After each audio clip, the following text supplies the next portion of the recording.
Muslim ಕಮ್ಯುನಿಟಿಯಲ್ಲಿರುವಂತಹ ಯುವ ತರುಣರು ನಮ್ಮ ಮಸೀದಿಯಲ್ಲಿಯೂ ಕೂಡ ನಮಾಜಿಗೆ ಬರುವವರು ಆ ಪಟ್ಟಿಯಲ್ಲಿ ಇದ್ದಾರೆ. ನಿಮ್ಮನ್ನೇ ಈ ಒಂದು ವಿಚಾರದಲ್ಲಿ ಮಾತಾಡಿಸೋಕೆ ಪ್ರಮುಖ ಕಾರಣ ಕೂಡ ಇದೆ.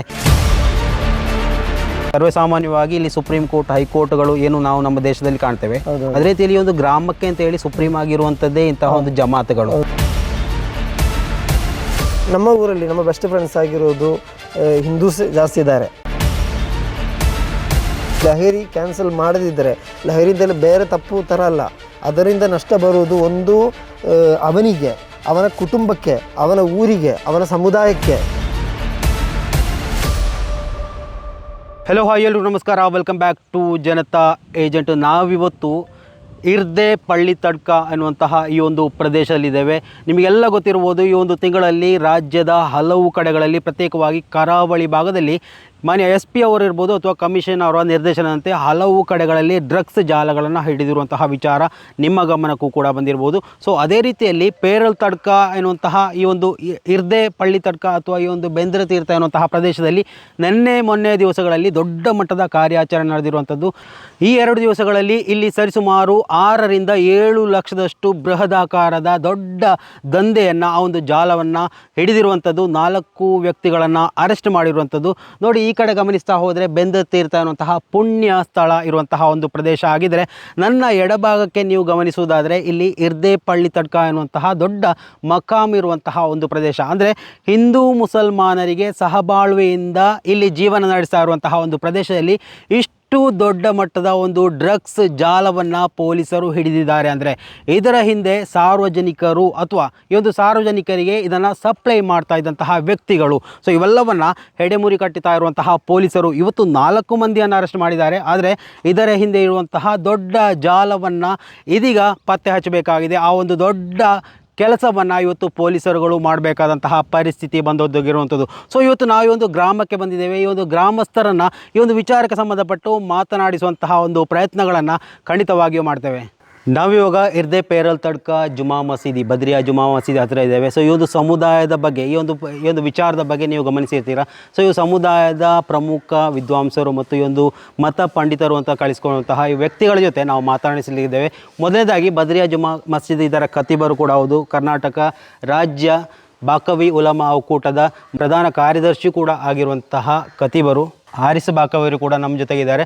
ಸೊ ಅವ್ರ ಜೊತೆ ನಾವು ಮಾತಾಡಲಿಕ್ಕಿದ್ದೇವೆ. ಮಾತ್ರ ಅವರಿಗೆ ಒಂದು ಪ್ರಸಕ್ತ ಸನ್ನಿವೇಶದ ಬಗ್ಗೆ, ಅವರಿಗೆ ಏನು ಹೇಳಲಿಕ್ಕಿದೆ, ಈ ಒಂದು ಸಮುದಾಯ ಯಾವ ರೀತಿಯಲ್ಲಿ ದಾರಿ ತಪ್ಪುತ್ತಾ ಇದೆ, ಅವರಿಗೆ ಯಾವ ರೀತಿಯಲ್ಲಿ ಮಾಹಿತಿಯ ಕೊರತೆ ಇದೆ, ಎಲ್ಲವನ್ನು ಇವರಿಂದ ನಾವು ಕೇಳಿ ತಿಳಿದುಕೊಳ್ಳುವಂತಹ ಒಂದು ಪ್ರಯತ್ನವನ್ನು ಮಾಡ್ತೇವೆ. ಸೊ ಈ ಒಂದು ವಿಚಾರದ ಬಗ್ಗೆ ತಾವು ಗಮನಿಸಿರ್ಬೋದು, ಇವತ್ತು 1-2 ದಿವಸಗಳಾಯಿತು ಈ ಒಂದು ಇರ್ದೆ ಪಳ್ಳಿ ತಡ್ಕ ಮತ್ತು ಪೇರಲ್ ತಡ್ಕ ಈ ಒಂದು ಭಾಗದಲ್ಲಿ ದೊಡ್ಡ ಮಟ್ಟದ ಕಾರ್ಯಾಚರಣೆಗಳು ನಡೀತಾ ಇದೆ. ಕರಾವಳಿ ಯುದ್ಧಕ್ಕೂ ನಡೀತಾ ಇರುವಂತಹ ಒಂದು ಪ್ರಕರಣ ಆಗಿದೆ. ಸೊ ಇದರಲ್ಲಿ ಒಬ್ವಿಯಸ್ಲಿ ನಾವು ಗಮನಿಸ್ತಾ ಇರುವಂತಹ ವಿಚಾರ, ಮುಸ್ಲಿಂ ಕಮ್ಯುನಿಟಿಯಲ್ಲಿರುವಂತಹ ಯುವ ತರುಣರು ಈ ಒಂದು ವಿಚಾರದಲ್ಲಿ ಇನ್ವಾಲ್ವ್ ಆಗಿರುವಂತಹ ವಿಚಾರ. ಸೊ ಇವರಿಗೆ ಮಾಹಿತಿ ಕೊಡಬೇಕಾದಂತಹ ವ್ಯಕ್ತಿಗಳು ನಾವು. ಸೊ ಆ ಒಂದು ವಿಚಾರಕ್ಕೆ ಸಂಬಂಧಪಟ್ಟು ಏನಂತ ಹೇಳಲಿಕ್ಕೆ ಇಷ್ಟಪಡ್ತೀರಾ ಅಂತ, ಈ ಒಂದು ಬೆಳವಣಿಗೆಯಲ್ಲಿ ತಮ್ಮ ಅಭಿಪ್ರಾಯ ಏನು ಅಂತ? ಇದರ ಬಗ್ಗೆ ಹೇಳೋದಾದರೆ ಇದು ಭಾಳ ದೌರ್ಭಾಗ್ಯಕರ. ಯಾಕೆಂತ ಹೇಳಿದರೆ ನಮ್ಮ ಮಸೀದಿಯಲ್ಲಿಯೂ ಕೂಡ ನಮಾಜಿಗೆ ಬರುವವರು ಆ ಪಟ್ಟಿಯಲ್ಲಿ ಇದ್ದಾರೆ. ನಮಗೆ ಪರಿಸರದ ಎಲ್ಲ ವಿಷಯದಲ್ಲೂ ನಮ್ಮ ಜೊತೆಗೆ ಕೈ ಜೋಡಿಸುವವರು, ಸಹಕಾರ ಮಾಡುವವರು ಎಲ್ಲ ವಿಷಯದಲ್ಲೂ. ತುಂಬ ಬೇಸರ ಆಯಿತು ಈ ವಿಷಯಗಳ ಕೇಳಿ. ನಾವು ಯಾವತ್ತೂ ಕೂಡ ನಮ್ಮ ತಿಂಕು ಕೂಡ ಮಾಡೋಕ್ಕೆ ಆಗಲ್ಲ, ಅಷ್ಟು ಕೂಡ ನಮ್ಮ ಹತ್ರ ಒಂದು ಬಾಂಧವ್ಯ ಇರುವವರು ಎಲ್ಲರೂ ಕೂಡ. ಮೊನ್ನೆ ಒಂದು ದಿವಸ ಅಲ್ಲಿ ಪಳ್ಳಿ ತಡ್ಕ, ನಾನು ಡೈಲಿ ಅಲ್ಲಿ ಮಕಾಮ್ ಇದೆ, ದರ್ಗಾ ಶರೀಫ್ ಇದೆ ಪಳ್ಳಿ ತಡ್ಕ, ಅಲ್ಲಿ ಜಿಯಾರತ್ತಿಗೆ ಹೋಗೋ ಟೈಮಲ್ಲಿ ಮೊನ್ನೆ ತುಂಬ ಪೊಲೀಸೆಲ್ಲ ಇತ್ತು. ಆವಾಗ ವಿಚಾರಿಸಿದಾಗ ಅವ್ರು ಹೇಳಿದೆ, ಈ ಕಡೆ ತುಂಬ ಗಾಂಜಾ, MDMA ಈ ಥರ ತುಂಬ ಉಪಯೋಗಗಳೆಲ್ಲ ಜಾಸ್ತಿ ಆಗಿದೆ, ಇಲ್ಲೆಲ್ಲ ತುಂಬ ಪ್ರಾಬ್ಲಮ್ಸ್ ಇದೆ, ರಾತ್ರಿ ಟೈಮಲ್ಲಿ ಎಲ್ಲ ತುಂಬ ಜನರು ಬಂದು ಈ ಕಡೆ ಯೂಸ್ ಮಾಡ್ತಾಯಿದೆ ಅಂತ ಹೇಳುವಾಗ ನಾವೆಲ್ಲ ಆಶ್ಚರ್ಯಪಟ್ಟು, ಇಲ್ಲೇ ಅಷ್ಟು ದೊಡ್ಡ ಮಹಾನರು ಅಲ್ಲಿ ಮಲಗುವಾಗ ಅವರ ಪಕ್ಕದಲ್ಲಿ ಹೋಗಿ ಈ ಥರ ನೀಚ ಕೆಲಸ ಮಾಡುವುದೆಲ್ಲ ನನಗೆ ಯೋಚನೆ ಕೂಡ ಮಾಡೋಕ್ಕೆ ಆಗ್ತಾ ಇಲ್ಲ. ಅಂದರೆ ಇದು ಒಂದು ಸಮುದಾಯಕ್ಕೆ ಅಂತೇಳಿ ಮಾತ್ರ ಅಲ್ಲ, ಇಲ್ಲಿ ಹಿಂದೂ ಧರ್ಮದವರು ಇರ್ಬೋದು, ಮುಸ್ಲಿಂ ಧರ್ಮದ ಇರ್ಬೋದು, ಎರಡೂ ಸಮುದಾಯದಕ್ಕೆ ಪವಿತ್ರವಾದಂತಹ ಒಂದು ಮಣ್ಣು ಅಂತ ನಾವು ಇದನ್ನು ಕರಿತೀವಿ. ಈ ಎರಡೂ ಸಮುದಾಯದವರು ಒಳ್ಳೆ ರೀತಿಯಲ್ಲಿ ಸಹಬಾಳ್ವೆಯಿಂದ ಜೀವನ ನಡೆಸುವಂತಹ ಒಂದು ಪ್ರದೇಶ. ಈ ಒಂದು ಪ್ರದೇಶದಲ್ಲಿ ಇಂತಹ ಒಂದು ಘಟನೆಗಳು ನಡೀತಾ ಇದೆ ಅಂದರೆ ನಿಜಕ್ಕೂ ಶಾಕಿಂಗ್ ನ್ಯೂಸ್ ಅಂತಲೇ ಹೇಳ್ಬೋದು. ಸೊ ಆ ಒಂದು ಕಾರಣಕ್ಕೆ ಇಲ್ಲಿಯ ಪ್ರಮುಖರು ಅಂತ ಎನಿಸ್ಕೊಳ್ಳುವಂತಹ ನಿಮ್ಮ ಹತ್ರ ಈ ಒಂದು ವಿಚಾರದ ಬಗ್ಗೆ ನಾವು ಮೊದಲು ಮಾಹಿತಿಯನ್ನು ಪಡ್ಕೊಳ್ತಾ ಇದ್ದೇವೆ. ನಿಮ್ಮನ್ನೇ ಈ ಒಂದು ವಿಚಾರದಲ್ಲಿ ಮಾತಾಡಿಸೋಕೆ ಪ್ರಮುಖ ಕಾರಣ ಕೂಡ ಇದೆ. ಅಂದರೆ ಈ ಒಂದು ಸುಳ್ಯದಿಂದ ಮಡಿಕೇರಿ ಹೋಗುವಂಥ ಪ್ರದೇಶದಲ್ಲಿ, ಮದೆನಾಡು ಅನ್ನುವಂಥ ಪ್ರದೇಶದಲ್ಲಿ ಆ ಒಂದು ಘಟನೆ ನೆನಪಿರ್ಬೋದು.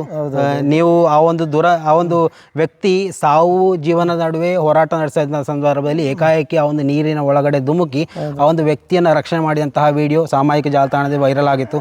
ಸೊ ಆ ಒಂದು ವಿಚಾರವನ್ನು ಕೂಡ ಗಮನದಲ್ಲಿಟ್ಟು ಆ ಒಂದು ವ್ಯಕ್ತಿ ಇವಾಗ ನಮ್ಮ ಇದೇ ಒಂದು ಇರ್ದೆ ಪೆರ್ಲದರ್ಕ ಊರಿನಲ್ಲಿ ಇದ್ದಾರೆ, ಸಮುದಾಯವನ್ನು ಪ್ರತಿಬಿಂಬಿಸ್ತಾ ಇದ್ದಾರೆ ಅಂತ ಹೇಳುವಾಗ ನಿಮ್ಮಲ್ಲೇ ಈ ಒಂದು ವಿಚಾರದ ಬಗ್ಗೆ ಮಾಹಿತಿಯನ್ನು ಪಡ್ಕೊಳ್ಬೇಕು ಅಂತ ಕೂಡ ಅನಿಸ್ತು. ಸೊ ಆ ಒಂದು ವಿಚಾರಕ್ಕೆ ಇಲ್ಲಿ ಬಂದಿರುವಂಥದ್ದು. ಸೊ ಆ ಒಂದು ಘಟನೆ ಏನಾಗಿತ್ತು ಅಂತ ಅವತ್ತು ನಡೆದಿರುವಂಥದ್ದು? ಅವತ್ತು ಅಂತ ಹೇಳಿದರೆ ಅವತ್ತು ನಾನು ಜಾಬ್ ಮಾಡ್ತಾ ಇರೋದು ಕೇರಳದಲ್ಲಿತ್ತು. ಕೇರಳದಿಂದ ಸುಳ್ಯಕ್ಕೆ ಬಂದು ಸುಳ್ಯದಿಂದ ಮಡಿಕೇರಿ ಒಂದು ಫಂಕ್ಷನ್ ಇತ್ತು, ಸುಂಟಿಕೊಪ್ಪ. ಅಲ್ಲಿಗೆ ಹೋಗುವಾಗ ರೋಡ್ ಪಕ್ಕದಲ್ಲಿ ಒಂದು ಅಂಗಡಿ ಇತ್ತು. ನೀರು ಕುಡಿಬೇಕು ಅಂತೇಳಿ ನಾವಲ್ಲಿ ನಿಲ್ಲಿಸಿದಾಗ ಅಲ್ಲಿ ಯಾರು ಇತ್ತಿಲ್ಲ. ಅದರದ್ದು ಆಪೋಸಿಟ್ ಒಂದು ಮನೆ ಇದೆ, ಅಲ್ಲಿ ಒಂದು ಹೆಂಗಸೊಂದು ಲೇಡಿ ಅಲ್ಲಿ ನಿಂತದ್ದು ನೋಡಿದಾಗ ನಾನು ಅವ್ರ ಹತ್ರ ಕೇಳಿದೆ, ಅಂಗಡಿ ನಿಮ್ದು, ಯಾಕೆ ಇಲ್ಲಿ ಬರ್ತಾ ಇಲ್ಲ ಅಂತ ಕೇಳಿದೆ. ಅವ್ರು ಹೇಳಿದೆ, ಅಲ್ಲಿ ಕೆಳಗಡೆ ನೀರಲ್ಲಿ ಒಬ್ಬರು ಬಿದ್ದಿದೆ, ನನ್ನ ಮಾವ ಯಾರೂ ಇಲ್ಲ ಇಲ್ಲಿ, ಎಲ್ಲರೂ ಕೆಲಸಕ್ಕೆ ಹೋಗಿದೆ ಅಂತೇಳಿ. ಕೆಲಸಕ್ಕೆ ಹೋಗೋರು ಪಾಪದ ಜನ ಮಾತ್ರ. ಆವಾಗ ನನ್ನ ಜೊತೆ ಇರುವವರು ಹೇಳಿದ್ದಾರೆ, ಬೇಡ ಈ ಥರ ನಾವೇನಾದರೂ ಮಾಡಿದರೆ ನಮಗೆ ತೊಂದರೆ ಆಗ್ತದೆ, ಬೇಗ ನಮಗೆ ಹೋಗೋಣ ಅಂತ. ನಾನು ಚಿಕ್ಕದಿರುವಾಗಲೇ ಫಸ್ಟ್ ಅದಕ್ಕಿಂತ ಸ್ವಲ್ಪ ಮುಂಚೆ ನಮ್ಮ ಊರಲ್ಲಿ ಒಂದು ಬೊಲೆರೋ ಆಕ್ಸಿಡೆಂಟ್ ಆಗಿದೆ. ಆ ಟೈಮಲ್ಲಿ ಕೊರೋನಾ ಟೈಮಲ್ಲಿ ಕೆಲಸದವರು ಪಾಪದ ಜನರು ಅವ್ರನ್ನು ಕರ್ಕೊಂಡು ಹೋಗ್ತಾ ಇತ್ತು ಬೊಲೆರೋದಲ್ಲಿ, ತುಂಬ ಜನ ಇತ್ತು ಆವಾಗ. ಆ ಟೈಮಲ್ಲಿ ಫಸ್ಟ್ ನೋಡಿದ್ದು ನಾನು ನೋಡಿ ನಮಗೇನು ಮಾಡೋಕ್ಕಾಗಲ್ಲ, ಅಷ್ಟು ದೊಡ್ಡ ಬೊಲೆರೋ ಕೆಳಗಡೆ ಬೀಳುವಾಗ ನಾನು ಸ್ಪಾಟಲ್ಲಿ ಹೋಗಿ ನಮ್ಮ ಹುಡುಗರೆಲ್ಲ ಅಲ್ಲಿ ಅಂಗಡಿ, ದರ್ಗಾದ, ಮಸೀದಿಯೆಲ್ಲ ಇತ್ತು, ಅವರಿಗೆ ಇನ್ಫಾರ್ಮೇಷನ್ ಕೊಟ್ಟು ವಾಟ್ಸಪ್ಪಲ್ಲಿ ಹೇಳಿ ಲಾಸ್ಟ್ ಎಲ್ಲರೂ ಬಂದು ಅಲ್ಲಿಂದ ಅವ್ರನ್ನು ರಕ್ಷಣೆ ಮಾಡಿದೆ. ನಾವು ಆ ಥರ ಎಲ್ಲ ಕೆಲಸಕ್ಕೆ ಹೋಗ್ತದೆ, ಜಾತಿ ಮತ ಅದರಲ್ಲಿ ಯಾವುದೂ ಇಲ್ಲ. ಅಂದರೆ ಕೆಲವೊಂದು ಜನ ಥಿಂಕ್ ಮಾಡೋದಂದ್ರೆ ಈ ಒಂದು ಹೊಸ ಬಿಳಿ ವಸ್ತ್ರವನ್ನು ಧರಿಸಿಕೊಂಡು ಯಾವುದೇ ಇಂತಹ ಒಂದು ಸಾಹಸಕ್ಕೆ ಕೈ ಹಾಕೋದಿಲ್ಲ ಅಂತ. ಸೊ ಅಂಥದ್ರಲ್ಲಿ ನೇರ ತದ್ವಿರುದ್ಧವಾಗಿ ನಿಮ್ಮ ವಿಚಾರಗಳನ್ನು ಗಮನಿಸ್ತಾ ಹೋದರೆ ನಿಜವಾಗ್ಲೂ ಈ ಒಂದು ಪೆರ್ಲತಡ್ಕ, ಈ ಒಂದು ಬದ್ರಿ ಜುಮಾ ಮಸೀದಿಗೆ ಒಂದು ಅಮೂಲ್ಯ ರತ್ನವನ್ನು ಪಡ್ಕೊಂಡ ಹಾಗೆ ಆಗಿದೆ. ಸೊ ಈ ಒಂದು ಸಮುದಾಯವನ್ನು ಒಂದು ಈ ರೀತಿಯಲ್ಲಿ ಬೆಳೆಸೋಕೆ ಇವರು ಕೂಡ ಆಗ್ರಹ ವ್ಯಕ್ತಪಡಿಸ್ತಾ ಇಲ್ಲ. ಇವರ ವಿಚಾರಗಳನ್ನು ಕೇಳುವಾಗಲೂ ಕೂಡ ಗೊತ್ತಾಗ್ತಾ ಇದೆ. ನೋಡಿ, ನಿಮ್ಮ ಶುಕ್ರವಾರದ ವಿಶೇಷ ಪ್ರಾರ್ಥನೆ ಇರುತ್ತೆ. ಸೊ ಆ ಸಂದರ್ಭದಲ್ಲಿ ಇವತ್ತಿನ ಈ ಒಂದು ಸನ್ನಿವೇಶದ ಬಗ್ಗೆ ಹೇಳಲಿಕ್ಕೆ ಇಷ್ಟಪಡ್ತೀರಾ ಅಂತ? ಅಲ್ಲ, ಅದು ಮಾತ್ರ ಅಲ್ಲ, ನಾನು ಹೇಳಿ ಬರ್ತಾ ಇರೋದು ಅಂತ ಹೇಳಿದರೆ, ನಾನು ಈ ಮೋಟಿವೇಶನ್ ಕ್ಲಾಸ್ ಎಲ್ಲ ಮಲಯಾಳದಲ್ಲಿ, ಕೇರಳದಲ್ಲಿ ಎಲ್ಲ ತುಂಬ ಸ್ಥಳದಲ್ಲಿ ಮೋಟಿವೇಶನ್ ಮಾಡಿದೆ. ಒಂದು ವಿಷಯ, ಒಂದು ಇನ್ಸಿಡೆಂಟ್ ಆಗಿ ಅವರು ನನ್ನ ಹತ್ರ ಬಂದು ಅವರ ಮಗಳ ಹತ್ರ ಮಾತಾಡಿಸ್ಬೇಕು ಅಂತ ಹೇಳಿ ನನ್ನ ಹತ್ರ ವಿಚಾರಿಸಿದಾಗ, ನಾನು ಅವ್ರ ಹತ್ರ ವಿಚಾರಿಸಿದೆ ಏನು ಪ್ರಾಬ್ಲಮ್ ಅಂತ ಹೇಳುವಾಗ, ಊರಲ್ಲಿ ಎಲ್ಲ ಕೆಟ್ಟವನು ಒಬ್ಬ ಹುಡುಗ, ಇವಳ ಹತ್ರ ಮಾತ್ರ ಒಂದು ಲವ್ ಅಫೇರ್. ಅವಳಿಗೆ ಅವನಂತ ಹೇಳಿದರೆ ಜೀವ ಪಂಚಪ್ರಾಣ ಮಾತ್ರ ಅಲ್ಲ, ಅವನಷ್ಟು ಒಳ್ಳೆಯವನು, ಅವನ ಬಗ್ಗೆ ಊರವರೆಲ್ಲ ಗಾಂಜಾದವನು ಆ ಥರ ಈ ಥರ ಹೇಳ್ತಾ ಇದ್ದಾರೆ. ಆದರೂ ಕೂಡ ಇವಳು ಅವನು ಒಳ್ಳೆಯವನು ಅಂತ. ಯಾಕೆಂತ ಅವಳ ಹತ್ರ ಕೇಳುವಾಗ ಅವಳಿದೆ, ನಾನು ಯಾವತ್ತೂ ಬೆಳಿಗ್ಗೆ ಸುಬಹಿ ನಮಾಜಿಗೆ ಮುಂಚೆ ತಹಜ್ಜುದ್ ನಮಾಜ್ ಮಾಡೋಕ್ಕೆ ನನ್ನನ್ನು ಎಬ್ಬಿಸುವುದು ಯಾರು? ಈ ಹುಡುಗ. ಹಾಂ, ಲುಹಾ ನಮಾಜ್ 9 ಗಂಟೆಗೆ ಮಾಡಬೇಕು ಶಾಲೆಗೆ ಹೋಗೋ ಮುಂಚೆ, ಅದು ಮಾಡಿಸೋದು ಇದೇ ಹುಡುಗ. ಅದು ಆದಮೇಲೆ ಸಾಯಂಕಾಲ ಬಂದರೂ ಕೂಡ ಎಲ್ಲ ಟೈಮಲ್ಲಿ ನನ್ನ ನಮಾಜು ಇದಕ್ಕೆ ಜಾಸ್ತಿ ಫೋಕಸ್ ಅವನು ಕೊಡೋದು. ಅಷ್ಟು ಒಳ್ಳೆಯವನ ಬಗ್ಗೆ ನೀವು ಯಾಕೆ ಈ ಥರ ಹೇಳೋದು ಅಂತ ನಮಗೂ ಆಶ್ಚರ್ಯ ಆಯಿತು. ಲಾಸ್ಟ್ ಆ ಹುಡುಗನೇ, ಅದರ ಹೆಸರೇ ನಾನು ಇವಾಗ ಹೇಳ್ತಾ ಇಲ್ಲ, ಇವಾಗ ದೊಡ್ಡದಾಯಿತು, ಸ್ವಲ್ಪ ವರ್ಷ ಮುಂಚೆ ನಡೆದ ಒಂದು ಘಟನೆ ಇದು. ಲಾಸ್ಟ್ ಅವನನ್ನು ನಾವು ಡೈರೆಕ್ಟ್ ಹೋಗಿ ವಿಚಾರಿಸಿದಾಗ ನಮಗೆ ಒಂದು ಆಶ್ಚರ್ಯ ಆಯಿತು. ಒಂದು ಮಾತು ಕೇಳಿ ಎಂತ ಹೇಳಿದರೆ, ಅವನು ಹೇಳಿದ್ದು ಇದು ನಿಜ, ನೀವು ಹೇಳಿದ್ದು ನಿಜ, ಯಾರ ಹತ್ರ ಹೇಳ್ಬೇಡ ಮಾತ್ರ, ನನ್ನ ಮರ್ಯಾದೆ ಹೋಗುತ್ತೆ. ನಾನು ನಮಾಜಿಗೆ ಫಸ್ಟ್ ಎಲ್ಲ ಇರ್ತದೆ, ಇಶಾ ನಮಾಜ್ ಆದಮೇಲೆ ಮನೆಗೆ ಹೋಗಿ ಊಟ ಮಾಡಿ ಆದಮೇಲೆ ನಮ್ಮ ಫ್ರೆಂಡ್ಸ್ ಎಲ್ಲ ಸೇರಿ ನಾವು ಒಂದು ಮನೆ ಇದೆ, ಹಳೆ ಮನೆ, ಅಲ್ಲಿ ಹೋಗಿ ನಾವೆಲ್ಲ ಸೇರಿ ಎಲ್ಲ ಕುಡಿದು ಎಲ್ಲ ಆದಮೇಲೆ ನಿದ್ರೆಯಲ್ಲಿ ಜಾರಿದ ಮೇಲೆ 3:30 ಗಂಟೆಗೆ ನನಗೆ ಎಚ್ಚರ ಆಗ್ತದೆ. ಈ ಎಚ್ಚರ ಆದ ಕೂಡ ನಾನು ಅವಳಿಗೆ ಫೋನ್ ಮಾಡಿ ಕೇಳ್ತಾಳೆ, ನೀನು ನಮಾಜ್ ಮಾಡಿದ್ದೀಯಾ ಅಂತ. ಆಗ ಅವಳು ಬೇಗ ನಾನು ತಹಜ್ಜುದ್ ನಮಾಜ್ ಮಾಡು ಅಂತ ಅರ್ಥ ಮಾಡಿ ಅವಳು ತಿಳಿದು ಅವಳು ನಮಾಜ್ ಮಾಡ್ತಾಳೆ. ಅದಾದಮೇಲೆ ಸುಬಿ ನಮಾಜ್ ಆಗ್ತದಲ್ಲ, ಸುಬಿ ನಮಾಜು ಆದ ಮೇಲೆ ಲಾಸ್ಟ್ ನಿದ್ರೆ ಮಾಡಿ 9 ಗಂಟೆಗೆ ನಾನು ಮತ್ತೆ ಹೇಳ್ತದೆ. ಈ ಹೇಳುವ ಟೈಮಲ್ಲಿ ಲುಹಾ ನಮಾಜ್ ಟೈಮ್ ಆಯಿತು. ಅವಳ ಕಣ್ಣಲ್ಲಿ ಒಳ್ಳೆಯವನು ಅಂತೆಲ್ಲ ಹೇಳಿ ಲಾಸ್ಟ್ ಅವಳ ಹತ್ರ ಬಂದರು, ಪ್ರಾಮಿಸೆಲ್ಲ ಹಾಕಿ ವಿಷಯ ತಿಳಿಸಿದ ಮೇಲೆ ಅವಳು ಅದರಿಂದ ಜಾರಿ ಇದಾಗಿದೆ. ಓಕೆ. ಇದು ಒಂದು ಗ್ಯಾಪಲ್ಲಿ ನನಗೆ ಜ್ಞಾಪಕ ಬಂದು ನಾನು ಹೇಳಿದೆ ಈ ವಿಷಯ. ಅಂದ್ರೆ ಸಾಂದರ್ಭಿಕವಾಗಿ ಈ ಒಂದು ವಿಚಾರವನ್ನು ಪ್ರಸ್ತಾಪ ಮಾಡಿದ್ದೀರಾ ಅಂತ. ಹೌದೌದು. ಅಂದ್ರೆ ಇಂತಹ ವ್ಯಕ್ತಿಗಳು ಕೂಡ ಈ ಒಂದು ಸಮಾಜದಲ್ಲಿ ಇದ್ದಾರೆ. ಹೌದೌದು. ನೋಡಿ, ಇವತ್ತು ಈ ಒಂದು ಜಮಾತಿಗೊಳಪಟ್ಟ ಇಬ್ಬರು ವ್ಯಕ್ತಿಗಳನ್ನ ಅರೆಸ್ಟ್ ಮಾಡುವಂತಹ ಜಮಾತಿಗೆ ಒಬ್ಬರು ಮಾತ್ರ ಇರುವಂತದ್ದು, ಅಂದ್ರೆ ಪಕ್ಕದ ಜಮಾತಿನ ಇನ್ನೊಬ್ಬರು ಅಂತ ಕಾಣಿಸುತ್ತೆ. ಇದ್ದಾರೆ. ಟೋಟಲಿ ಒಂದು ಗ್ರಾಮಕ್ಕೆ ಸಂಬಂಧಪಟ್ಟಂತಹ ಒಂದು ವಿಚಾರ. ಸೊ ಸ್ವಾಭಾವಿಕವಾಗಿ ನೀವುಗಳೇ ಹೆಚ್ಚಾಗಿ ಮಾತಾಡಬೇಕಾದಂತಹ ವಿಚಾರ. ಯಾಕಂತಂದ್ರೆ ಸರ್ವೇಸಾಮಾನ್ಯವಾಗಿ ಇಲ್ಲಿ ಸುಪ್ರೀಂ ಕೋರ್ಟ್, ಹೈಕೋರ್ಟ್ಗಳು ಏನು ನಾವು ನಮ್ಮ ದೇಶದಲ್ಲಿ ಕಾಣ್ತೇವೆ, ಅದೇ ರೀತಿಯಲ್ಲಿ ಒಂದು ಗ್ರಾಮಕ್ಕೆ ಅಂತ ಹೇಳಿ ಸುಪ್ರೀಂ ಆಗಿರುವಂತದ್ದೇ ಇಂತಹ ಒಂದು ಜಮಾತುಗಳು. ಪ್ರತ್ಯೇಕವಾಗಿ ಒಂದು ಮುಸ್ಲಿಂ ಸಮುದಾಯಕ್ಕೆ ನೇತೃತ್ವವನ್ನು ಕೊಡುವಂತಹ ನೀವುಗಳು ನಿಜವಾಗ್ಲೂ ಅವರಿಗೆ ಒಂದು ರೀತಿಯಲ್ಲಿ ನೇತೃತ್ವವನ್ನು ಕೊಡುವಂತಹ ರೀತಿ, ಅವರಿಗೆ ಈ ಒಂದು ರೀತಿಯಲ್ಲಿ ನೋಡಿ, ಇವಾಗ ಇಂತಹ ಒಂದು ಇಶ್ಯೂ ನಡೆದಾಗ ಶಾಲಾ ಕಾಲೇಜುಗಳಲ್ಲಿ ಆ ಒಂದು ಮಕ್ಕಳಿಗೆ ಆಗುವಂತಹ ಅನುಭವವನ್ನು ನಾವು ಗಮನಿಸಬಹುದು. ತಂದೆ ಮಾಡಿದಂತಹ ಕೃತ್ಯಕ್ಕೆ ಮಕ್ಕಳು ಅನುಭವಿಸುವಂತಹ ವಿಚಾರಗಳು, ಅಥವಾ ಇಲ್ಲಿ ಈ ಒಂದು ಶಿಕ್ಷಣಕ್ಕೆ ಬರುವಂತಹ ವಿದ್ಯಾರ್ಥಿಗಳು ಕೂಡ ಅವರು ಕೂಡ ಎಷ್ಟು ಮಾನಸಿಕವಾಗಿ ಹಿಂಸೆಯನ್ನು ಎದುರಿಸ್ತಾರೆ. ಸೊ ಒಂದು ವಿಚಾರದಲ್ಲಿ ಈ ಒಂದು ಸಮುದಾಯಕ್ಕೆ ಅಥವಾ ಈ ಒಂದು ಗ್ರಾಮಕ್ಕಾಗಿ ನೀವು ಯಾವ ರೀತಿಯಲ್ಲಿ ಮುಂದಿನ ಮಾಹಿತಿಯನ್ನು ಕೊಡ್ತೀರಾ ಅಂತ, ಇನ್ನು ಏನಾಗಬೇಕು, ಯಾವ ರೀತಿ ಕಾರ್ಯಪ್ರವೃತ್ತರಾಗಬೇಕು ಅನ್ನೋ ರೀತಿ. ನಿಜವಾಗ್ಲೂ ಇದಕ್ಕೆ ಒಂದು ಪರಿಹಾರ ನಾವು ಕಾಣಲೇಬೇಕು. ಅದಕ್ಕೆ ಅಂತ ಹೇಳಿದ್ರೆ ತುಂಬ ಬೇಸರ. ನೀವು ಆಗಲೇ ಕೇಳಿದ ಕ್ವಶನ್ಸ್ ಅಲ್ಲ, ನಮ್ಮ ಮಕ್ಕಳಿಗೆ ಅದು ಮಕ್ಕಳಿಗೆ ಇದಾಗ್ತದೆ. ಇಲ್ಲದಿದ್ದರೆ ನಾನು ಆ ವಿಷಯಗಳಲ್ಲಿ ಪೂರ್ತಿ ಹೇಳ್ತಾ ಇತ್ತು. ನಮ್ಮ ಇಲ್ಲಿ ಕಲಿಯುವ ಮಕ್ಕಳೇ ಇದ್ದಾರೆ, ಅವರ ಪೇರೆಂಟ್ಸು ಇರ್ಬೋದು ಈ ಥರ ಇನ್ಸಿಡೆನ್ಸಲ್ಲಿ. ಆವಾಗ ನಾವು ತುಂಬ ಬೇಸರದಲ್ಲಿ ಈ ವಿಷಯದ ಬಗ್ಗೆ ನಾವು ನೋಡುವುದೇ ತುಂಬ ಬೇಸರದಲ್ಲಿ. ಯಾಕೆಂತ ಹೇಳಿದರೆ ನಮ್ಮ ಕುರ್ಆನಲ್ಲಿ ಹೇಳೋದು, ಅದರ ಹದೀಸಲ್ಲಿ ನಮ್ಮ ಧರ್ಮದಲ್ಲಿ ಹೇಳೋದು ಅಲ್ ಹಮ್ರು ಉಮ್ಮುಲ್ ಖಬಾಯಿಸ್. ಈ ನಾವು ಸಾರಾಯಿ ಕುಡಿತದಲ್ಲ, ಅದು ಅಂತ ಹೇಳಿದರೆ ಅದು ಎಲ್ಲ ನಶೆಯನ್ನು ಉಪಯೋಗಿಸಲ್ಲ, ಮದ್ಯಪಾನ ಅಂತ ಹೇಳುವುದು. ಇದು ಅಂತ ಹೇಳಿದರೆ ಎಲ್ಲ ಈ ತಪ್ಪುಗಳಿದೆ ಅಲ್ಲ, ಆ ತಪ್ಪುಗಳ ಅಮ್ಮ ಅಂತ ಹೇಳುವುದು ಉಮ್ಮುಲ್ ಖಬಾಯಿಸ್, ಎಲ್ಲ ತಪ್ಪುಗಳ ಅಮ್ಮ. ಅದಕ್ಕೆ ನಾವು ಅದು ಯೂಸ್ ಮಾಡಲೇಬಾರದು ಅಂತ. ಮಾತ್ರ ಅಲ್ಲ, ಕುಲ್ಲು ಮುಸ್ಕಿರುನ್ ಹರಾಮ್ ಅಂತ ಹೇಳ್ತದೆ. ಎಲ್ಲ ಲಹರಿ ಇರ್ತದಲ್ಲ, ಅದು ಕಂಪ್ಲೀಟ್ ಲಹರಿ ಬೇರೆ ಬೇರೆ, ಅಂದ್ರೆ ಮನುಷ್ಯನ ಮನಸ್ಸನ್ನು ಬದಲಾಯಿಸುವಂತಹ ಏನು ಕ್ರಿಯೆಗಳು ಶರೀರದ ಒಳಗಡೆ ಹೋದ್ರು ಅದು ಮಾಡಬಾರ್ದು, ಉಪಯೋಗಿಸಬಾರ್ದು. ಅದು ಒಂದೊಂದು ನಮಗೆ ನಮ್ಮ ತಂದೆ ಯಾರು, ತಾಯಿ ಯಾರು ಅಂತ ನಮಗೆ ತಿಳಿಯಲ್ಲ, ತಂಗಿ ಯಾರು ಅಂತ ತಿಳಿಯಲ್ಲ. ಅಂದ್ರೆ ಕಣ್ಣ ಮುಂದೆ ಯಾರಿದ್ದಾರೆ ಅದನ್ನು ನಾವು ಹಳೆ ಕಾಲದಲ್ಲಿ ಇರೋದರಿಂದ ತುಂಬ ವ್ಯತ್ಯಸ್ತವಾಗಿ ಈಗಿನ ಕಾಲದಲ್ಲಿ ತುಂಬ ವಿಷಯಗಳು ನಡೀತಾ ಇದೆ. ಇವಾಗ ನಾವು ಪೇಪರ್ ನ್ಯೂಸೆಲ್ಲ ಡೈಲಿ ಮೊಬೈಲಲ್ಲಿ ನೋಡುವವರು, ಇದರಲ್ಲಿ ಬರುವ ವಿಷಯಗಳು ಅಂತ ಹೇಳಿದರೆ ಅದರಲ್ಲಿ ತಂಗಿ ಅಂತ ಇಲ್ಲ, ತಾಯಿ ಅಂತ ಇಲ್ಲ, ಮಕ್ಕಳು ಅಂತ ಇಲ್ಲ. ನಮಗೆ ತುಂಬ ವಿಷಯಗಳು ಅದು ಗೊತ್ತಿದೆ. ಬೇರೆ ಬೇರೆ ಊರಿಂದ ನಾವು ಈ ಥರ ಹೋಗ್ತದೆ ಅಲ್ಲ, ನಮ್ಮ ಹತ್ರ ತುಂಬ ಜನರು ಹೇಳ್ತಾರೆ, ತುಂಬ ಜನರು ಬರ್ತಾರೆ, ಬಂದು ಮಾತಾಡ್ತಾರೆ. ಇವಾಗೆಲ್ಲ ನಮಗೆ ತುಂಬ ವಿಷಯಗಳು ನಮಗೆ ಗೊತ್ತಾಗ್ತದೆ.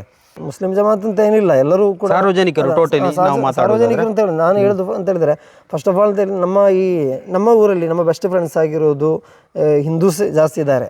ಅವರ ಹಬ್ಬಕ್ಕೆ ನಾವು ಹೋಗ್ತಾ ಇತ್ತು, ನಮ್ಮ ಹಬ್ಬಕ್ಕೆ ಅವರು ಬರ್ತಾ ಇತ್ತು. ಈಗಲೂ ಕೂಡ ಒಳ್ಳೆಯವರು ಇದ್ದಾರೆ ಎಲ್ಲರೂ.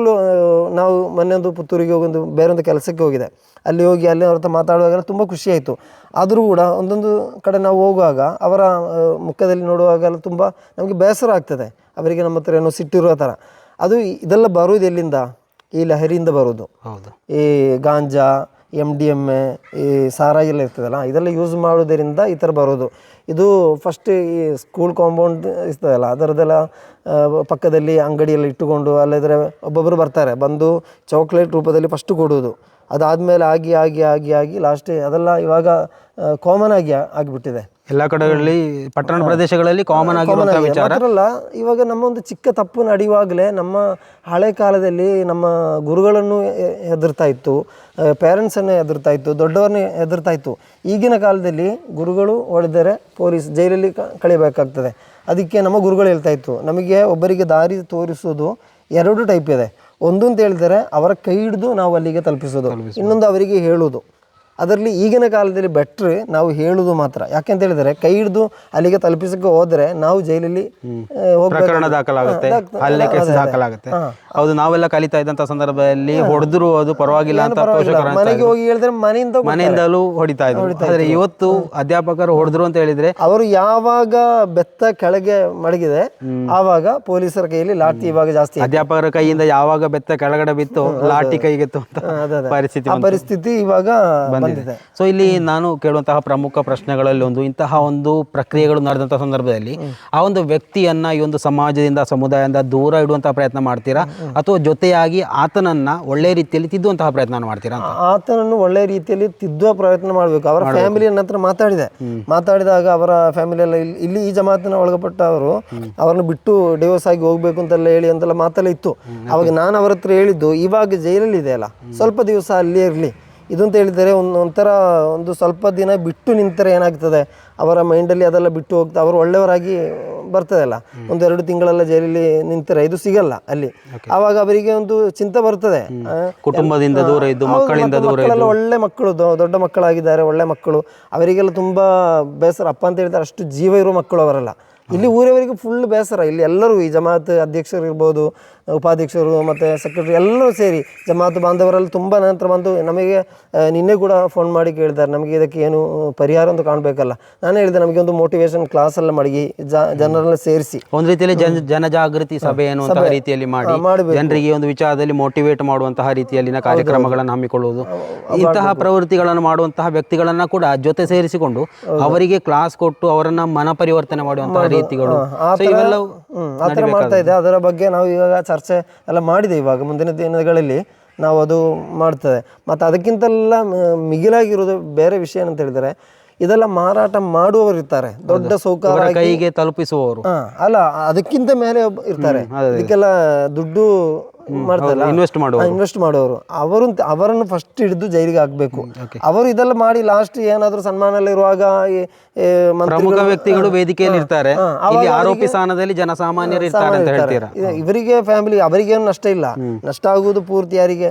ಇವಾಗ ಈ ನಮ್ಮ ಮೊಬೈಲ್ ಕಂಡಿಡಿದವರು ನಾನು ಇಷ್ಟು ತನಕ ಮೊಬೈಲ್ ಯೂಸೇ ಮಾಡಿಲ್ಲ ಅಂತ ಹೇಳ್ತಾ ಇದ್ದಾರೆ.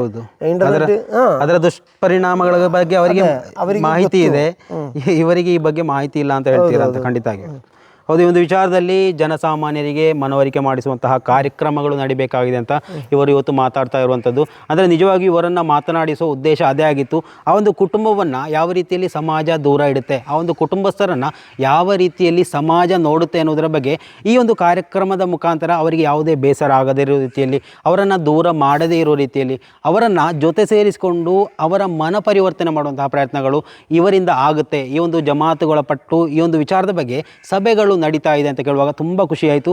ಸೊ ಈ ಒಂದು ಬೆಳವಣಿಗೆ ಆಗಿ, ಈ ಒಂದು ಬೆಳವಣಿಗೆಗಳು ಇವರಿಗೂ ಮಾಹಿತಿ ಹೋಗಿ ಈ ಒಂದು ವಿಚಾರದಲ್ಲಿ ಚರ್ಚೆಗಳು ನಡೀತಾ ಇದೆ. ಅಂದರೆ ಮುಂದಿನ ದಿವಸಗಳಲ್ಲಿ ಈ ಬಗ್ಗೆ ಮಾಹಿತಿ ಖಂಡಿತವಾಗಿ ಕೊಡ್ತೀವಿ. ಇನ್ನೊಂದು ವಿಷಯ ಅಂತ ಹೇಳಿದರೆ, ನಮ್ಮ ಊರಲ್ಲಿ, ನನ್ನ ಊರು ಮಡಿಕೇರಿಯಲ್ಲಿ ಎಡಪಾಲ್ ಅಂತ ಹೇಳಿದೆ, ಆಗಲೇ ಹೇಳಿದೆ ನಾನು.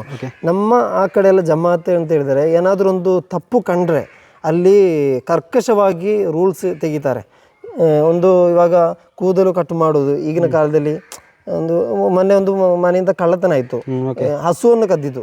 ಹಸುವನ್ನು ಕುಯ್ಯುವುದು ಕರ್ನಾಟಕದಲ್ಲಿ ಇವಾಗ ತಪ್ಪು ಅಂತ ಹೇಳಿ ಅದಕ್ಕೆ ಅವರು ವಿರುದ್ಧವಾಗಿ ಮಾಡಿದಾಗ ಜಮಾತಿನಿಂದ ಅವರನ್ನು ದೂರ ಮಾಡಿದೆ.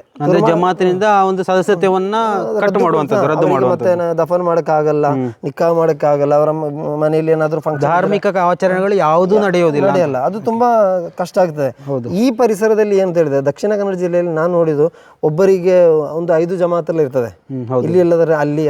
ಅವಾಗ ಅಂತವ್ರನ್ನು ಎಲ್ಲಾ ಜಮಾತಿಂದ ಇದು ಮಾಡಬೇಕು, ಫಸ್ಟ್ ಅವರಿಗೆ ಚಾನ್ಸ್ ಕೊಡ್ಬೇಕು. 1-2 ತಪ್ಪಲ್ಲ ಮೊದಲ ಪ್ರಯತ್ನ ಅಂತ ಹೇಳಿ ನಾವು ಅವರಿಗೆ ಮನವರಿಕೆ ಮಾಡಬೇಕು. ನಂತರ ಕೇಳಿಲ್ಲ ಅಂದ್ರೆ ಅವರನ್ನ ಸಾಮಾಜಿಕವಾಗಿ ಬಹಿಷ್ಕಾರ ಮಾಡುವಂತಹ ಪ್ರಯತ್ನ. ಜಮಾತಲ್ಲಿ ಅಷ್ಟು ಇದನ್ನು ಡಿಪೆಂಡ್ ಮಾಡಿ, ಮಸೀದಿಯನ್ನು ಜಮಾತನ್ನು ಡಿಪೆಂಡ್ ಮಾಡಿ ಅಲ್ಲಿ ಜೀವನ ಮಾಡುವವರು ನಮ್ಮ ಊರಲ್ಲಿ ಎಲ್ಲ. ಜಮಾತಿಗೆ ಏನಾದರೂ ತೊಂದರೆ ಬರಬಾರ್ದು ಈ ತರ ಎಲ್ಲ ಚಿಂತಿಸುವವರು. ಆದರೂ ಈ ಕಡೆ ಅದೆಲ್ಲ ಸ್ವಲ್ಪ ಅದಕ್ಕಿಂತ ಸ್ವಲ್ಪ ಒಂದು ಕಮ್ಮಿ.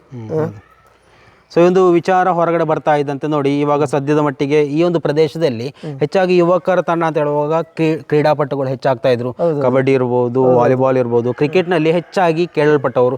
ಸೊ ಈ ಒಂದು ಸಂದರ್ಭದಲ್ಲಿ ಇಂತಹ ಒಂದು ಅಂದರೆ ಈ ಒಂದು ಗಾಂಜಾ ಇರ್ಬೋದು, MDMA ಇರ್ಬೋದು, ಇಂತಹ ಮಾದಕ ವಸ್ತುಗಳನ್ನು ಉಪಯೋಗಿಸುವಂಥವ್ರು ಹೆಚ್ಚಾಗಿದ್ದಾರೆ ಅಂತ ಹೇಳುವಾಗ ಒಂದು ರೀತಿಯಲ್ಲಿ ಇಲ್ಲಿ ಏನೋ ಒಂದು ಕಡಿಮೆ ಇದೆ, ಯಾವುದೋ ಒಂದು ರೀತಿಯಲ್ಲಿ ಅವರಿಗೆ ಏನೋ ಒಂದು ಕ್ಲಾಸಸ್ ಇರ್ಬೋದು, ಮೋಟಿವೇಶನ್ಸ್ಗಳು ಕಡಿಮೆ ಆಗ್ತಾ ಇದೆ. ಈ ಒಂದು ಕಾರಣಕ್ಕೆ ಅವರು ಬದಲಾಗ್ತಾ ಇದ್ದಾರೆ ಅನ್ನುವಂಥ ಸನ್ನಿವೇಶಗಳು ಸೃಷ್ಟಿ ಆಗ್ತಾ ಇರುವಂಥದ್ದು. ಅವೆಲ್ಲದಕ್ಕೂ ತಾವು ಹೇಳಿದಂತೆ ಇನ್ನು ಮುಂದಿನ ದಿವಸಗಳಲ್ಲಿ ನಾವು ಈ ರೀತಿ ಕಾರ್ಯಕ್ರಮಗಳನ್ನು ಹಮ್ಮಿಕೊಳ್ತೇವೆ, ಮೋಟಿವೇಶನ್ಗಳನ್ನು ಮಾಡ್ತೇವೆ. ಇಲ್ಲಿ ನಾನು ಬಂದು ಇಲ್ಲಿ ಒಂದು ವರ್ಷ ಆಗದೆ ಬರ್ತಾ ಇದೆ.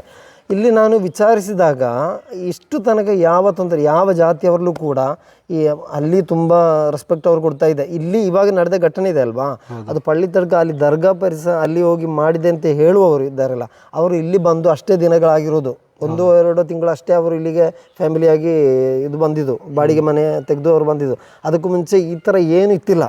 ಅದು ಮಾತ್ರ ಅಲ್ಲ, ಈ ಪರಿಸರದಲ್ಲಿ ಯಾವ ಜಾತಿಯವ್ರಲ್ಲೂ ಕೂಡ ಈ ಥರ ಏನು ಇತ್ತಿಲ್ಲ. ಒಳ್ಳೆ ರೀತಿಯಲ್ಲಿ ಅಬಾಳ್ವೆಯಿಂದ ಜೀವನ ನಡೆಸ್ತಾ ಇದ್ದವರು. ಇವಾಗ ನೋಡಿ, ನೀವು ಬರುವಾಗೆಲ್ಲ ಅಲ್ಲಿ ಕೇಸರಿ ಫುಲ್ ಹಾಕಿದಲ್ಲ, ನಮಗೆ ಅದರಲ್ಲಿ ಸಂತೋಷ ಇರೋದು. ಮೀಲಾದ ಬರುವ ಟೈಮಲ್ಲಿ ನಾವು ಹಸಿರು ಆಗ್ತದೆ. ಇದೆಲ್ಲ ಒಳ್ಳೆ, ಇದಕ್ಕೆಲ್ಲ ಧಕ್ಕೆ ತರುವುದು ಈ ಲಹರಿ ಇದೆ ಅಲ್ಲ, ಇದು ಯೂಸ್ ಮಾಡಿದಾಗ ಗೊತ್ತಲ್ಲ, ಅಲ್ಲಿ ನಮ್ಮ ಊರವರೇ, ಇದು ಹೇಳದಿರಕ್ಕ ನನಗೆ ಆಗಲ್ಲ. ಅವತ್ತು ಕಣ್ಣೀರು ಬರುವಂಥ ಸಂಗತಿ. ನಮ್ಮ ಒಂದು ರಿಯಾಸ್ ಮೌಲವಿ ಅಂತೇಳಿ ಒಬ್ಬರನ್ನು ಕಾಸರಗೋಡಿನಲ್ಲಿ ಚೂರಿ ಆ ಮಸೀದಿಗೆ ನಾನು ಹೋಗಿದ್ದೆ, ಅವರ ರೂಮ್ ನಾನು ನೋಡಿದ್ದೆ, ಎಲ್ಲ ನಾನು ಮಾಡಿದೆ ಆ ಟೈಮಲ್ಲಿ. ಆವಾಗೆಲ್ಲ ತುಂಬ ಬೇಸರ ಆಯಿತು. ಅವರು ಅಷ್ಟು ಪಾಪದವರು, ಅಷ್ಟು ಒಳ್ಳೆಯದವರು, ಯಾರಿಗೆ ನಷ್ಟ. ಇವಾಗ ನಾವು ರಿಯಾಸ್ ಮೌಲವಿಯಿಂದ ಜಿಂದಾಬಾದ್ ಹೇಳೋಕ್ಕೆಲ್ಲ ತುಂಬ ಜನ ಇರ್ತಾರೆ. ಅವರ ಮನೆಯವರಿಗೆ ಫಸ್ಟ್ ಅವರಿಗೆ ಅಷ್ಟು ಸಿಕ್ಕಿದೆ ಇಷ್ಟು ಸಿಕ್ಕಿದೆ ಅಂತ ಹೇಳ್ತಾರೆ, ಏನು ಸಿಗುವುದಿಲ್ಲ, ಯಾರೂ ಇರಲ್ಲ, ಅವರಿಗೆ ನಷ್ಟ ಆಗೋದು. ಇವಾಗ ಈ ಲಹರಿ ಕ್ಯಾನ್ಸಲ್ ಮಾಡದಿದ್ದರೆ, ಲಹರಿದಲ್ಲಿ ಬೇರೆ ತಪ್ಪು ಥರ ಅಲ್ಲ, ಅದರಿಂದ ನಷ್ಟ ಬರುವುದು ಒಂದು ಅವನಿಗೆ, ಅವನ ಕುಟುಂಬಕ್ಕೆ, ಅವನ ಊರಿಗೆ, ಅವನ ಸಮುದಾಯಕ್ಕೆ, ಟೋಟಲಿ ಆ ಒಂದು ಕುಲಕ್ಕೆ ಏನು ಆಗ್ತದೆ, ಅದರಿಂದ ತೊಂದರೆ ಬರ್ತದೆ. ಅಂದರೆ ಇವಾಗ ಮೇಯ್ನ್ ಆಗಿ ಸಾಮಾಜಿಕ ಜಾಲತಾಣವನ್ನು ಉಪಯೋಗಿಸುವವರೇ ಹೆಚ್ಚಾಗಿರುವಂಥ ಸಂದರ್ಭದಲ್ಲಿ ಇಂತಹ ಪ್ರಕರಣಗಳು ಬರುವಾಗ ಒಂದೆರಡು ಹೆಸರುಗಳು ಒಂದು ಸಮುದಾಯಕ್ಕೆ ಸೀಮಿತವಾದಂತಹ ವ್ಯಕ್ತಿಗಳು ಅಂತ ಹೇಳುವಾಗ ಆ ಒಂದು ಧರ್ಮವನ್ನ ಕಟಕಟೆಯಲ್ಲಿ ನಿಲ್ಲಿಸುವಂತಹ ಪ್ರಯತ್ನಗಳು ನಡೆಯುತ್ತೆ. ಮುಸ್ಲಿಂ ಸಮುದಾಯವೇ ಒಂದು ರೀತಿಯಲ್ಲಿ ನೋಡಿ ಬೇಕಾದಷ್ಟು ವಿದ್ಯಾಭ್ಯಾಸಗಳನ್ನು ಮಾಡ್ತಾರೆ, ಮದ್ರಸಾ ಶಿಕ್ಷಣಗಳನ್ನು ಮಾಡ್ತಾರೆ. ಇದರೆಲ್ಲದರ ನಡುವೆ ಯಾಕೆ ಈ ಒಂದು ಸಮುದಾಯ ಈ ಒಂದು ದುಶ್ಚಟಗಳನ್ನು ಬೆಳೆಸ್ತಾ ಹೋಗುತ್ತೆ ಅಂತ ಒಂದು ಪ್ರಶ್ನೆ ಉದ್ಭವ ಆಗುತ್ತೆ ಸರ್ವಸಾಮಾನ್ಯವಾಗಿ. ಸೊ ಅಂತಹ ಪ್ರಶ್ನೆಗಳನ್ನ ಉದ್ಭವ ಆಗುವಂಥ ಸಂದರ್ಭದಲ್ಲಿ ಯಾವ ರೀತಿಯಲ್ಲಿ ಉತ್ತರ ಕೊಡ್ತೀರಾ ಅಂತ ನೀವು? ಅಂದರೆ ನಾವು ಸರ್ವಸಾಮಾನ್ಯವಾಗಿ ನಾವು ಕೇಳಲೇಬೇಕಾಗುತ್ತೆ. ಸೊ ಇಷ್ಟೆಲ್ಲ ಮದ್ರಸಾ ವಿದ್ಯಾಭ್ಯಾಸಗಳು, ಶಾಲಾ ವಿದ್ಯಾಭ್ಯಾಸಗಳು ಎಲ್ಲವನ್ನ ಮಕ್ಕಳಿಗೆ ಕೊಡ್ತೀರಾ, ಕೊನೆಗೆ ಯಾಕೆ ಮಕ್ಕಳು ಈ ರೀತಿ ದಾರಿ ತಪ್ತಾ ಇದ್ದಾರೆ ಅಂತ? ಅದು ಅಂತ ಹೇಳಿದ್ರೆ, ಈ ಕಲಿಯುವುದರಲ್ಲಿ ಸಿಗುವುದು ಬೇರೆ, ಅದಾದ್ಮೇಲೆ ನಮಗೆ ವೈಯಕ್ತಿಕ ಜೀವನದಲ್ಲಿ ಜ್ಞಾನೋದಯ ಅಂತೇಳಿ ಬೇರೊಂದು ಬರ್ತದೆ. ನಮಗೆ ತುಂಬ ಗೊತ್ತಿರ್ತದೆ. ಇವಾಗ ಪೈಂಡು ಹೊಡಿಯೋಕ್ಕೆ ನಾವು ನೋಡಿ ಕಲ್ತಿರ್ಬೋದು, ಆದರೆ ಅದು ಮಾಡಿದವರಿಗೆ ಅದರ ಬಗ್ಗೆ ಅರ್ಥ ಆಗೋದು. ಆ ಥರ ಇವಾಗ ನಾವು ಒಂದೊಂದು ಕೆಲಸ ಮಾಡುವವರಿಗೆ ಅದರ ಬಗ್ಗೆ ಜಾಸ್ತಿ, ಈ ಒಂದೊಂದು ಕೆಲಸ ಮಾಡುವವರಿಗೆ ಆಮೇಲೆ ಅರ್ಥ ಆಗೋದು. ಅದು ಆ ಫೀಲ್ಡ್ ಇರುವ ನಮ್ಮ ಧರ್ಮದಲ್ಲಿ ತುಂಬ ವಿಷಯಗಳು ಆ ಥರ ಮಾಡಬಾರ್ದು, ಈ ಥರ ಎಲ್ಲ ಕಲಿಸಿಕೊಡ್ತಾರೆ. ಅಂದರೆ ಎಲ್ಲರೂ ಅದೇ ರೀತಿ ಇಲ್ಲ, ಆದರೆ ಒಂದೆರಡು ಜನ ಆ ಥರ ಮಾಡುವಾಗ ಅದು ಧರ್ಮವನ್ನು ಎತ್ತಿ ಕಟ್ಟುವಂಥ ದೇವರ ಭಯ ಇರಬೇಕು ಎಲ್ಲರಿಗೂ ಕೂಡ. ಇವಾಗ ಫಸ್ಟ್ ಆಫ್ ಆಲ್ ಬೇಕಾಗಿರೋದು ಅದೇ, ದೇವರ ಭಯ ಇದ್ದರೆ, ಧರ್ಮನಿಷ್ಠೆ ಅನ್ನೋದು ಇರಬೇಕು ಮೊದಲು. ಅದು ಇದ್ದರೆ ಯಾವುದಕ್ಕೂ, ಇವಾಗ ಯಾರು ಕಾಣದೆ ನೋಡದೆ ನಮಗೆ ಹಲವಾರು ತಪ್ಪುಗಳು ಮಾಡೋಕ್ಕಾಗುತ್ತದೆ. ಅದ್ರ ಕೂಡ ದೇವರು ಕಾಣ್ತಾ ಇದ್ದಾರೆ, ನಮ್ಮನ್ನ ನಿರೀಕ್ಷಿಸುವಂತಹ ಅವರು ವ್ಯಕ್ತಿ ಇದ್ದಾನೆ ಅಂತ ನಾವು ಸ್ವಂತ ಅರ್ಥ ಮಾಡಿಕೊಂಡ್ರೆ ಇಂತಹ ವಿಚಾರಗಳು ದೂರ ಆಗ್ಬಹುದು ಅಂತ ಹೇಳ್ತೀರಾ. ಅಂದ್ರೆ ಈ ಒಂದು ಧರ್ಮದ ವಿಚಾರದಲ್ಲಿ ಯಾರೇ ತಪ್ಪು ಮಾಡಿದ್ರು, ಯಾವ ಧರ್ಮದವನ್ನೇ ಮಾಡಿದ್ರು, ಅದೊಂದು ಸಮುದಾಯವನ್ನ ಆರೋಪದ ಕಟಕಟೆಯಲ್ಲಿ ನಿಲ್ಲಿಸುವುದರ ಬದಲು ಅದು ವ್ಯಕ್ತಿಗತವಾಗಿ ಅದನ್ನ ತೆಗೆದುಕೊಳ್ಳುವಂತಹ ನಿರ್ಧಾರವನ್ನು ತೆಗೆದುಕೊಳ್ಬೇಕು. ಇಲ್ಲಿ ಅದು ಕೂಡ ನೋಡಿ, ಒಂದು ಅವಕಾಶವನ್ನು ಅವರಿಗೆ ಮಾಡಿಕೊಡ್ಬೇಕು.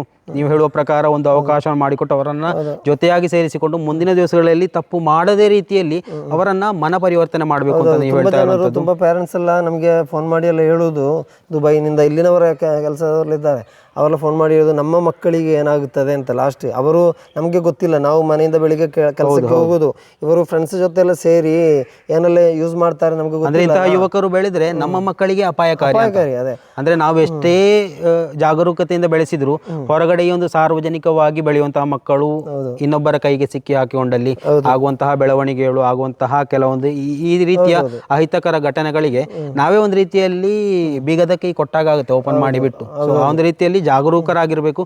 ಪೋಷಕರು ಹೆಚ್ಚಿನ ರೀತಿಯಲ್ಲಿ ಒಂದು ವಿಚಾರದಲ್ಲಿ ಮಕ್ಕಳನ್ನ ಮನ ಪರಿವರ್ತನೆ ಮಾಡುವಂತ ಪ್ರಯತ್ನ ಮಾಡಬೇಕು. ಮಕ್ಕಳ ಜೊತೆ ಒಳ್ಳೆ ರೀತಿಯ ಒಡನಾಟವನ್ನ ಸೃಷ್ಟಿಸಿಕೊಳ್ಬೇಕು, ಒಂದು ಆತ್ಮೀಯತೆಯನ್ನು ಸೃಷ್ಟಿಸಿಕೊಳ್ಬೇಕು. ಸೊ ಇವೆಲ್ಲ ಕಾರಣಗಳು ಈ ಒಂದು ಏನು ಈ ದುಶ್ಚಟಗಳಿಂದ ದೂರ ಇಲ್ಲಿಗೆ ಸಾಧ್ಯ ಆಗುತ್ತೆ ಅಂತ. ಸೊ ಇಲ್ಲ ವಿಚಾರದ ಬಗ್ಗೆ ನಾವು ಈ ಒಂದು ಬದ್ರಿಯಾ ಜುಮಾ ಮಸ್ಜಿದ್ ಖತೀಬರ ಜೊತೆಗೆ ಸಣ್ಣ ಮಟ್ಟಿಗಿನ ಈ ಒಂದು ಸಂವಾದವನ್ನು ನಡೆಸಿದ್ದಾರೆ. ಅವರು ಕೂಡ ಯಾವುದೇ ರೀತಿಯ ಸಮುದಾಯ ನೋಡಿ, ನಾವು ಎಲ್ಲ ವ್ಯಕ್ತಿಗಳನ್ನ ಸಮುದಾಯದ ಪಂಡಿತರು ಎನ್ನುವಂತಹ ರೀತಿಯಲ್ಲಿ ಆ ಒಂದು ನಾಯಕರನ್ನ ಕಟಕಟೆಯಲ್ಲಿ ನಿಲ್ಲಿಸುವಂತಹ ಪ್ರಯತ್ನವನ್ನು ಮಾಡ್ತೇವೆ, ಆ ಒಂದು ಸಮುದಾಯನ ದೂಡ್ತೇವೆ. ಆದರೆ ಇಲ್ಲಿ ತಪ್ಪು ಮಾಡುವವರನ್ನ ನಾವು ಪ್ರಶ್ನೆ ಮಾಡ್ತಾ ಇದ್ದೇವೆ ಅಂತ ಅವರಿಂದ ನಾವು ಕೇಳುವಂತಹ ಒಂದು ವಿಚಾರಗಳು. ಸೊ ಈ ಗ್ರಾಮಸ್ಥರನ್ನ ಹಲವು ವ್ಯಕ್ತಿಗಳನ್ನು ಮಾತಾಡಿಸುವಂತಹ ಪ್ರಯತ್ನಗಳನ್ನು ಮಾಡಿದ್ದೇವೆ. ಸೊ ಎಲ್ಲರೂ ಕೂಡ ಹೇಳುವಂತಹ ರೀತಿ ಅಂದರೆ ನಾವು ಈ ಒಂದು ವಿಚಾರದಲ್ಲಿ ವಿಚಾರದಲ್ಲಿ ನಿಜವಾಗ್ಲೂ ಬೇಸರವನ್ನು ವ್ಯಕ್ತಪಡಿಸ್ತಾ ಇದ್ದೇವೆ. ನಿಜಕ್ಕೂ ನಮಗೆ ಆಶ್ಚರ್ಯವಾಗಿದೆ, ಇಂತಹ ವಿಚಾರಗಳು ಇಲ್ಲಿ ನಡೀತಾ ಇದೆ ಅಂತ ನಮಗೆ ಗೊತ್ತೇ ಇರಲಿಲ್ಲ ಎನ್ನುವಂತಹ ವಿಚಾರಗಳು. ಈ ಒಂದು ಸಣ್ಣ ಗ್ರಾಮದಲ್ಲಿ ಇಂತಹ ಒಂದು ವಿಚಾರ ಅಂದರೆ 5-6 ಲಕ್ಷ ಮೌಲ್ಯದ ಇಂತಹ ಮಾದಕ ವಸ್ತುಗಳನ್ನು ವಶಪಡಿಸಿಕೊಂಡಿದ್ದಾರೆ ಅಂತ ಹೇಳಿದರೆ ನಿಜಕ್ಕೂ ಒಂದು ರೀತಿಯ ನಾಚಿಗೇಡಿನ ವಿಷಯ. ಸೊ ಎಲ್ಲ ಧರ್ಮದವರಲ್ಲಿ, ಎಲ್ಲ ಧಾರ್ಮಿಕ ಪಂಡಿತರಲ್ಲಿ ಈ ಒಂದು ವಿಚಾರದ ಬಗ್ಗೆ ಚರ್ಚೆ ನಡೆಸ್ತೇವೆ. News desk, Janata agent.